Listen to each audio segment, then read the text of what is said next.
This is Troy, the heart of Ohio's strawberry country and the home of the 1978 Troy Strawberry Festival. 40 years ago on the banks of the Miami that runs through the center of town, we put up some tents and we cooked some food and people came from all around. We called up the family of Fulton Farms who were famous for their sweet corn. They picked us a bunch fresh strawberries and the festival was born. And when you come to Troy, something you'll enjoy. The first weekend in June like a holiday. You'll see people everywhere having fun like they just don't care. The Strawberry Festival in Troy is here to stay. I think it was genius, the fact that the initial organizers of the festival, when they decided food booths would be a wonderful way to draw people to the community, that they allowed nonprofit clubs and organizations from throughout the county to shoulder that event, and then they could turn the proceeds of their booth into the community for their service projects. That was a win-win situation for everybody. Actually, we didn't start it. We were contacted by Steve Hamilton. He had the idea of maybe having a sweet corn festival. And we were known that time for our sweet corn. And my husband said, oh, the fall, I don't think you're being wise doing this. Thought maybe, what about in the summer, the spring, we're starting, we just put in 25 acres of strawberries and something like a strawberry. It was quite a community thing at that time. I can recall the excitement. We had the opportunity of meeting a lot of the Troy students, and the football boys picked the strawberries so that they had money for their football uniforms and everything. It became a lot of community involvement, and it let us rural people see a little piece of the city, because we're all so busy in the summer we don't have that opportunity. You might recognize this gentleman, Doug Trussell, chairman this year of the Troy Strawberry Festival. Doug, how's it going? Real well. We couldn't ask for better weather for the weekend. We've filled the levee to capacity with exhibitors and clubs and organizations throughout Miami County. You lucked out on this weather. Oh, it's been beautiful. Following Steve Hamilton was a pretty challenging time because he's one of those guys that's full of optimism and full of enthusiasm, and he had really laid the groundwork for festivals to come. Looking at it the second year, we were trying to say, what can we do to improve it? How can we expand it? The clubs and organizations that had participated the first year were all excited because they had made more money in a two-day event than they typically had made in a year or 2 years of fundraising in their various service clubs. So we chose to expand it to cover the entire levee, and one of our missions was to try to expand the participation throughout the county, and it became an overwhelming success second year, as it has every year since.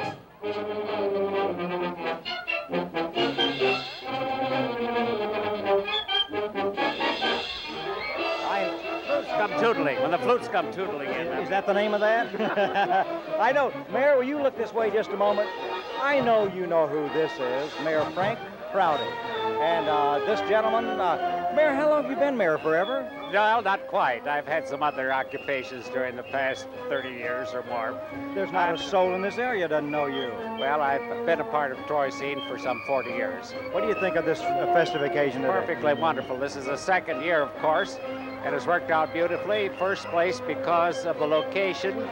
The second place because of the enthusiasm of the Troy people. And the third place because we learned a lot from last year. It was a pipe dream of a beginning, but he wanted to have something to get the community going. And one of the things I think that was important at that time, and we're seeing a resurgence today, is in '76 we had Hobart Corporation, Hobart Brothers, Goodrich. A lot of these companies had their headquarters here. And as a result, we had executives and professional people that were manning the Optimist clubs, the Rotary, the Kiwanis. And so these organizations, obviously raising money constantly, but there was a lot of that civic involvement with these charitable organizations.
Entertainment was started at the very beginning, whatever they called a stage, we're not sure what it was then. It was local dance companies. Dottie and the Country Four was one of the beginning, and she performed for almost 30 years continuously in local garage bands. The local karate school has been coming for many years.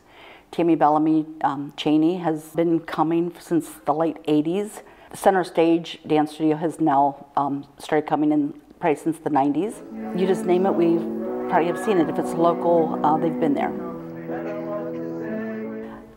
Of course, they enjoy it, especially the local stuff, because that brings moms, dads, grandmas, grandpas, aunts and uncles. Everybody wants to come and see the kids especially. And then the actual concert type entertainment has always been, people just want to come out and hear it. It's a nice evening, usually outside. The weather, we hope, is still nice and not rainy. So they enjoy that. The Friday nights, when we used to have the entertainment downtown on Friday nights, and just seeing the whole square become a dance party. It was always like that told us that the Strawberry Festival was here. I'm Diana Thompson, Publicity Chairman for the 17th Annual Troy Strawberry Festival, and I would like to invite you to join us June 5th and 6th at the River Levee in Troy, Ohio. Known as one of the finest Midwest festivals, the Troy Strawberry Festival offers fun family activities, entertainment, a wide selection of handcrafted items, and the most tantalizing strawberry delights. Utilize the free shuttle service available at I-75 and exit 69, 74, and 78. Come join the excitement and have a very good time. As you're seeing on the monitor right now, this is Stan Kegley. He's worked for the city for 12 years. His position is Assistant City Engineer. Stan was the facilities chairman for the festival in '96 prior to becoming the overall chairman for 2000. Also the chairman for the Troy 2000 celebration on New Year's Eve, along with past chairmen of the Troy Strawberry Festival. So Stan's quite busy. He also helps with the 4th of July celebration. He's a card. The guy could do stand-up comedy.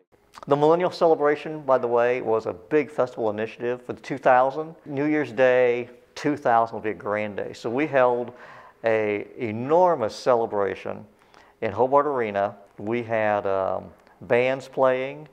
We had, I think, a Ferris wheel, maybe a merry-go-round in the parking lot of Hobart Arena. We had fireworks that night. We had a nighttime parade. It was a significant, grandiose celebration to kick off the millennium. And the event was dramatic. We filled Hobart Arena. It had a big dinner that night. It had when people renewed their vows took place that night. We had a time capsule that was filled that night, and it's been interned in the walls of City Hall to be opened again someday. So the Millennium Celebration of 2000 was quite a significant event. Of course, the following year, in 2001, we had a laser show on the square. That was a very rare event. And of course, the Clydesdales have been here. We used to have hovercraft racing in the river. The festival had always filled the top of the river levee. In the 90s, we started experiencing basically a lot of congestion on the top, so we, for the first time, expanded it onto the floodplain. We started putting events on the river side of the levee, and we actually added probably another 200 booths between the stadium and the levee banks, thus expanding the festival pretty dramatically. We had a lot of events coming in. Of course, the parades were ever expanding in the 90s. Hovercraft racing became a big thing during the 80s, and we started just kept adding new things. We added things like a beach volleyball. We actually hauled in sand and put on the levee floodplain for beach volleyball events to take place. We used to have something called Fireman's Water Ball. Literally big fire trucks were brought in for firemen to have competitions. The 90s were a very active, growing time for the Strawberry Festival. Back in probably the late 90s, mid to late 90s, we had an incredible rainstorm, absolutely incredible rainstorm. The entire levee was just soaking wet, and we put straw down. And of course, you know, straw, once it gets wet and starts getting trampled on, starts to smell like a barnyard. So we had to find ways to dry up the levee, and we wanted to make it more suitable for the following Sunday. So we thought, could we find some of this stuff? Well, of course, it is a Saturday night. We're going to spend most of the night raking all the straw up off the whole levee. So we found a team of volunteers to do that, which that was an all-encompassing job, but it was interesting. A lot of high school girls helped do that night. They started singing, and you know, you're kind of geared for high school girls to get bored and want to go away, but they kind of made it a fun event. And during the course of the night, we started figuring, well, how are we going to, we can't find turfus, what else works as turfus? Well, since some of the experts have told us turfus is basically a hybrid of kitty litter. Well, what if we find kitty litter? So we borrowed trucks from a park department building, and we went and bought kitty litter by the skid. We emptied Walmart and Myers and put them all on my credit card, and came back and put the kitty litter down, and actually it worked. By the time the sun came up, the crowds came, the soils had dried out, and it worked very well. Now, the Strawberry Festival actually keeps a supply of turfus on hand in case history ever tracks us again. I found out a long time ago what a woman can do to your soul.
Hi, I'm Mike Beamish, Chairman of the Troy Strawberry Festival's Berry Golden Couple Committee.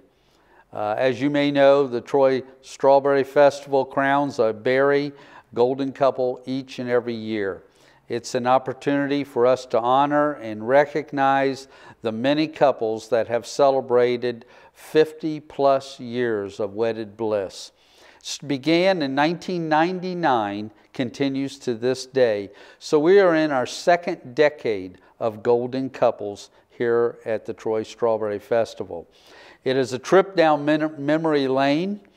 It's an opportunity for couples to be tested on how well they know their spouse by participating in a not-so-newlywed format. We have as our sponsor, and has been the sponsor since the inception in 1999, Henry Investment Group. We also have gift bags that are given to us by local merchants. So that is a little bit of our great event that we have at the Troy Strawberry Festival. Again, has been going on since 1999, continuous to this day. We usually have 7 to 8 golden couples represented on our event day. The time is ripe for food and fun at this year's Troy Strawberry Festival. Don't miss out on all your favorite events, from the parade to Super Cities, the Friday night bed races, and the Bebop Band. You'll find entertainment, craft items, and delicious foods at the festival. Watch for a special surprise Saturday morning as we introduce our opening ceremonies and welcome Hover Clubs of America as they visit us for the first time. See you at the Troy Strawberry Festival, June 4th and 5th. Don't miss it. I've been advisor for the Queen and Court since 1999, and I'm still present. From 94 until 99, I was on the committee for the Queen and Court. I was asked in 2000 to actually be the advisor, so I am still the advisor present. They really enjoy helping out with the golden couple. They like helping out with the little Mr. and Miss, the diaper derby. They love riding in Corvettes in the parades. It's come to the point where some of the girls actually pick the color to match their outfit. Okay, there are some pre-festival events that they attend.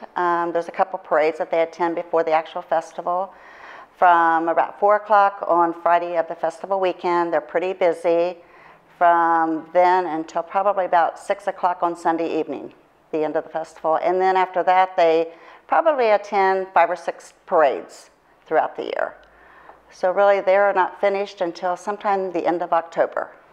First have an off-stage interview with 3 judges, and then after that time, at the actual night of the pageant, they have an on-stage interview with the MC, and they also have talent that they are judged on.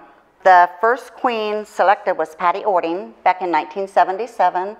I've been in touch with her family, and Patty is now living in Chicago. So she's doing really well. Then also we have the first junior miss was Jade Green. And what's so neat about her was she was also on the court several years after she was junior miss. So that was pretty neat for her. And then the first little mister was Gary Teach Jr. That was back in '77. And the little miss was Alyssa Musser. They really look up to the Queen and Court because they feel they know their royalty, and they can come up with them and feel really great that they're being able to ask the Queen and the Court where something is located. And I get the biggest kick out of the little ones. They call them, "Here come the princesses, here come the princesses." So, and it really makes the girls feel good. And I think that makes them good too, to be able to be out in the public and know that they are representing the Troy Strawberry Festival and the city of Troy. I'm Ann Ross, Publicity Chairman for the 19th Annual Troy Strawberry Festival. Join us as we race for the berries June 3rd and 4th on the River Levee in Troy, Ohio. The Troy Strawberry Festival offers fun family activities, entertainment, a wide selection of handcrafted items, and incredible strawberry edibles. Use the free shuttle service available at I-75 and exit 73 and 74. See you at the festival.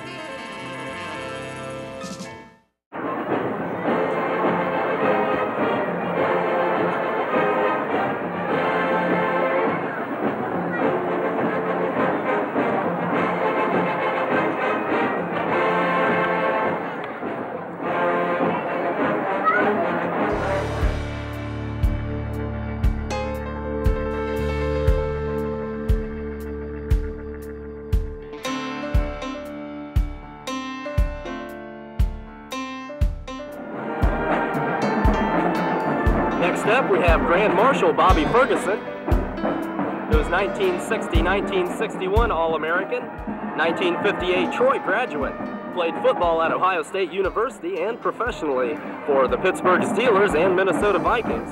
Next we see Grand Marshal Tommy Myers, 1962 All-American. Myers attended Northwestern University and played professional football for Detroit Lions. He's in a 1922 Model T Ford. Next we have Grand Marshal Tommy Vaughn, 1963 All-American, from Iowa State and played for the Detroit Lions. He's in a car driven by Ron Irwin. It's a 1968 Chrysler 300.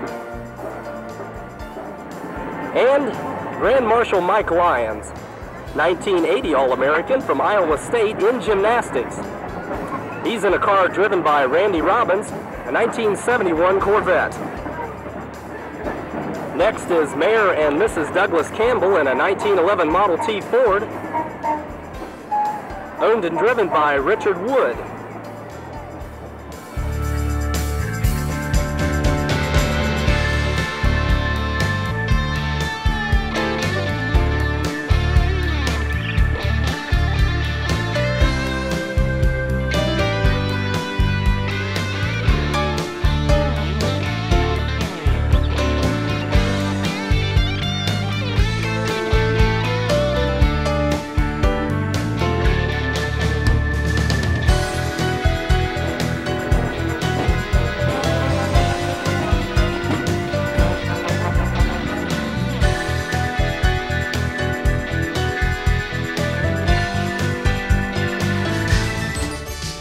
From Troy, Ohio, Television 7 is proud to present coverage of the Troy Strawberry Festival Parade.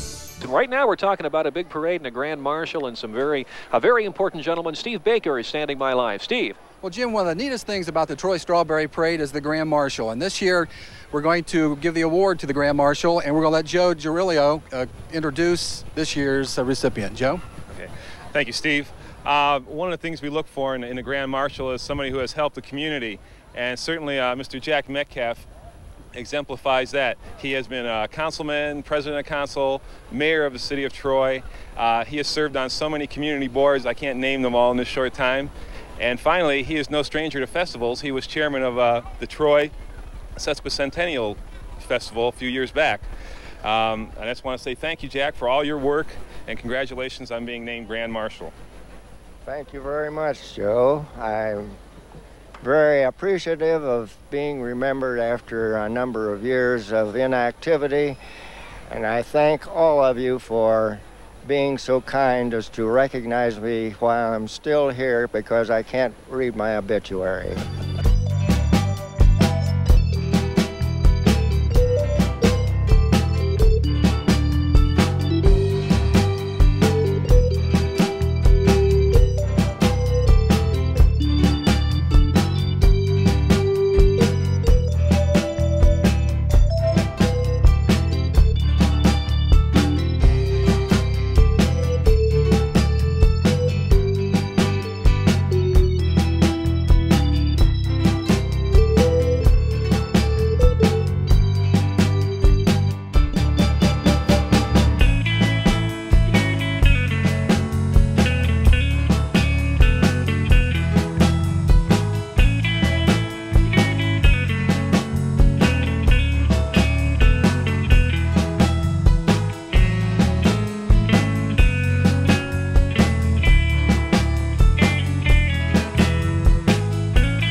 know, I think the parade was very important. First, it provided a lot of entertainment. Early in the morning, you always had a parade committee meeting at 4:30 in the morning at a restaurant for breakfast.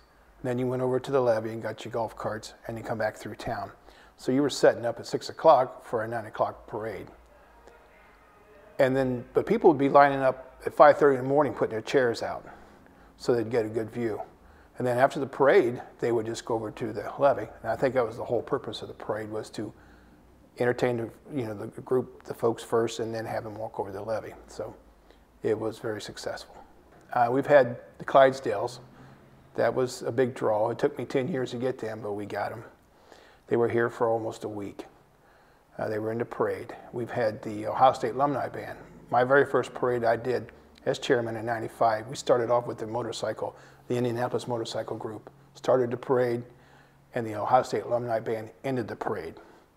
And the thing about the Ohio State Alumni Band is we come around the curve down there by the American Legion, and all you saw was Buckeyes, red and gray. And that just sent chills. I mean, just the alumni band, I'm seeing all the Buckeye flags and everybody in red and gray. That was pretty, I really liked that a lot. I thought, well, this isn't so bad. Maybe I'll do this another year. We have a lot of local talents. We had some very good floats. We also had people just from all over the city and the state that watch the parade on Channel 7. We were very close ties with Channel 7 for a number of years. They would actually come up and try different things on our parade to see how it worked for other parades. And so it was just nice working with that group. I mean, for years they'd come up and they would do the parade, but they always liked the strawberry donuts. They had to have strawberry donuts and coffee. And that's how we sort of bought them off. We just sugared them up, caffeined them up, and then sent them back to Dayton. But there was a lot of good memories with the parade. We tried to provide something for everybody. That was the goal, I think, of all the parade chairmen. And I always measured the success of the parade by talking to the kids and the senior citizens. Senior citizens would tell you if you had a good parade or not. They weren't bashful about yelling out comments, which was always fun, because I always walked over or drove over in the golf cart and said, well, what do you think? And they would tell me. So, and you just remember that kind of stuff. It was good memories with the parade. I think one good year they saluted the veterans. They had a lot of vehicles in there. They had a lot of veterans in there. I thought that was a very good parade. I think first it does a good job with the city of Troy. Again, you can't help but have a little pride when you see an event like this as successful as it is. And all the hard work. It takes thousands of people to do this. We were trying to figure it out one day. You had, like in my area, I had 62 committee members.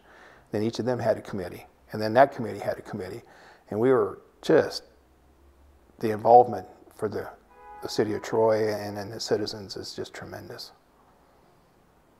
So I think they can take pride in the Strawberry Festival. We transitioned from being on the levee to being downtown. We struggled through a year when the Adams Street Bridge was closed. So those pretty big. Those are pretty much the biggest changes that have happened as a result of the last few years. The idea that we're both downtown and on the levee now, bigger footprint, but since we're not just on the levee now, the level of engagement we have to have with the city is much greater. It takes a level of coordination that never existed. So my year was a relative cakewalk compared to the level of effort it takes now to run the festival, because you need to make certain that everything's gonna go well. You have residents and businesses that live downtown. We need to be respectful of all of those individuals, and so it takes a lot more effort than it used to. But it's great that it's downtown because you know, I don't know if you've spent a lot of time on the festival grounds itself when you're on the levee, and if you're maybe in a wheelchair or have crutches, it's tough to get around. So being able to walk around downtown Troy and having the sidewalk and the street, paved surface everywhere, and everything's nice and compact, it really is very nice for those visitors. So I'm glad we've done it. I mean, it's interesting to me because I think we actually have people who have such a positive feeling about the festival as a result of that event, that they actually stick with it and come back and participate in it. There's not very many events where that's the case. I mean, parade, clubs and orgs, those events have such large organizations that the number of people results in some of them coming back and helping out through the years. But you know, really only takes one person to run either one of the diaper derby or the pie eating contest. So you know, those are good events. Sort of symbolize the festival. What I really enjoy, I mean, and I still enjoy it to this day, and I'll hate giving it up, is working the information booth.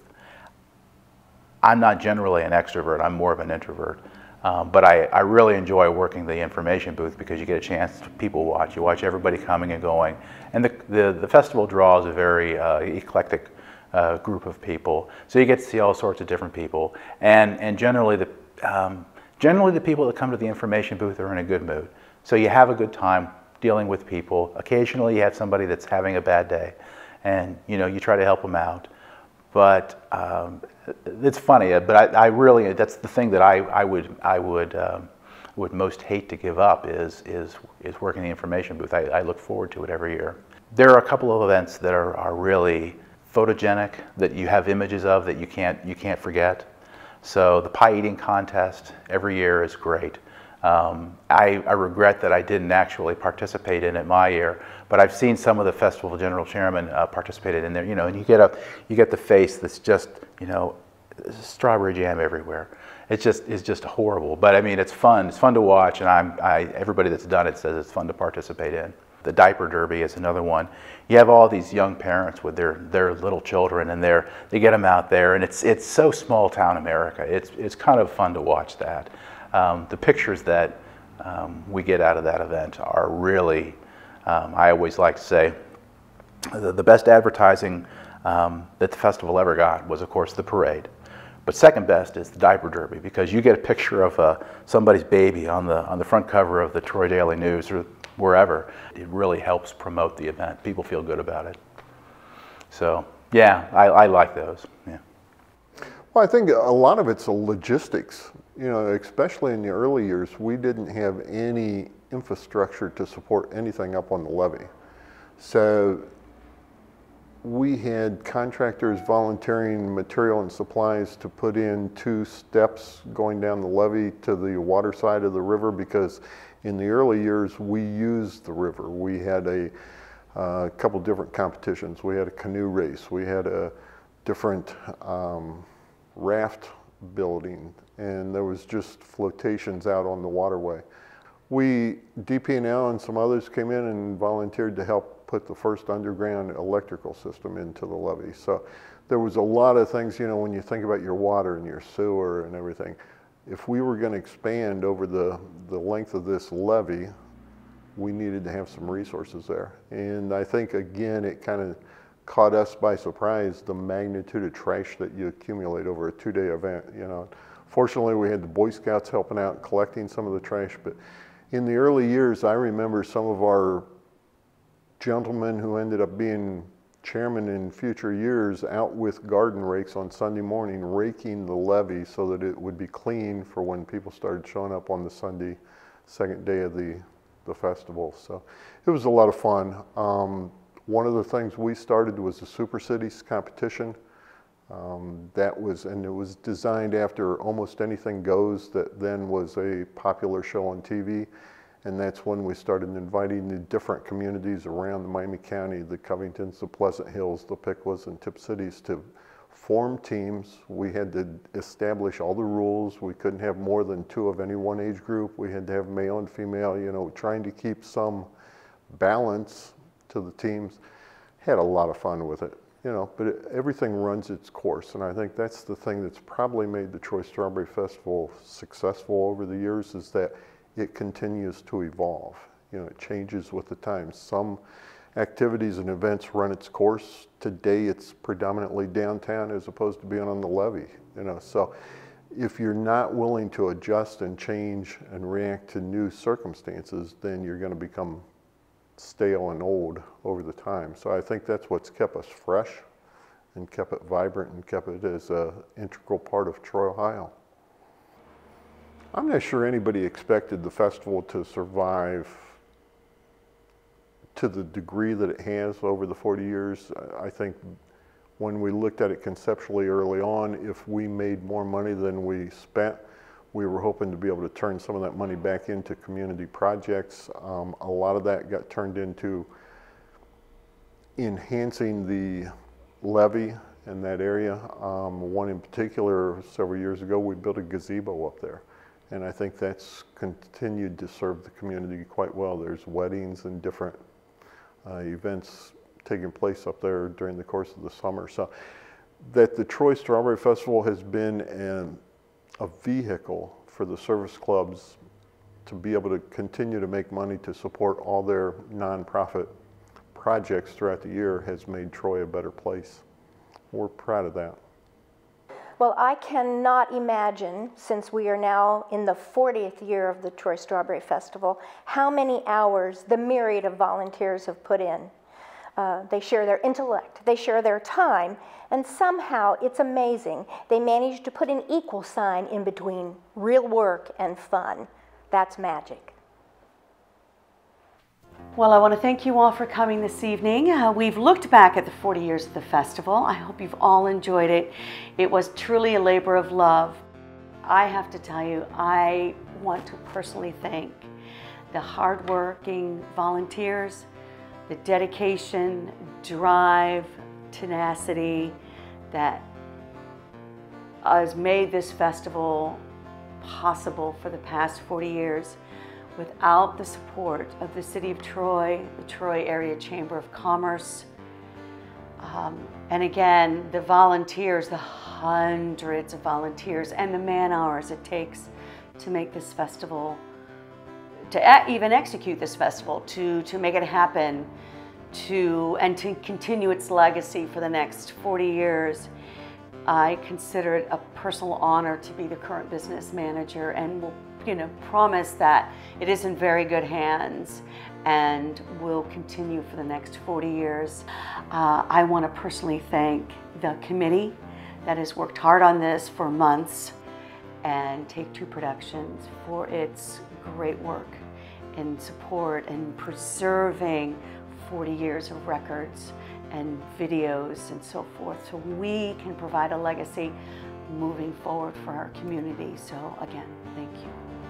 And of course, without the generosity and support of the Troy Foundation, this project could not have even come to fruition. So as Terry Noss says, this is a win-win for the community to have a festival that supports the nonprofits within Miami County, to even have the visionaries that thought of that. And we continue to provide that legacy moving forward.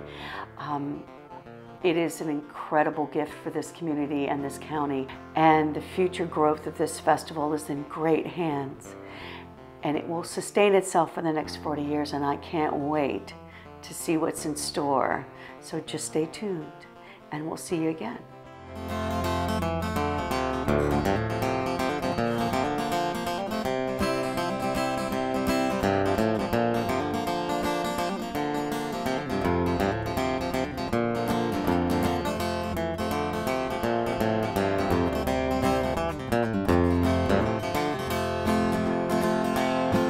You can see a parade and even duck races. The event is really a craze.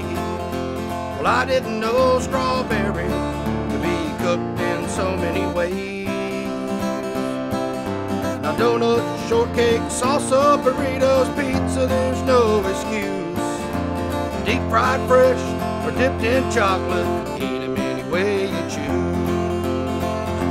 And when you come to Troy, something you'll enjoy. The first weekend in June, like a holiday. You'll see people everywhere having fun like they just don't care. The Strawberry Festival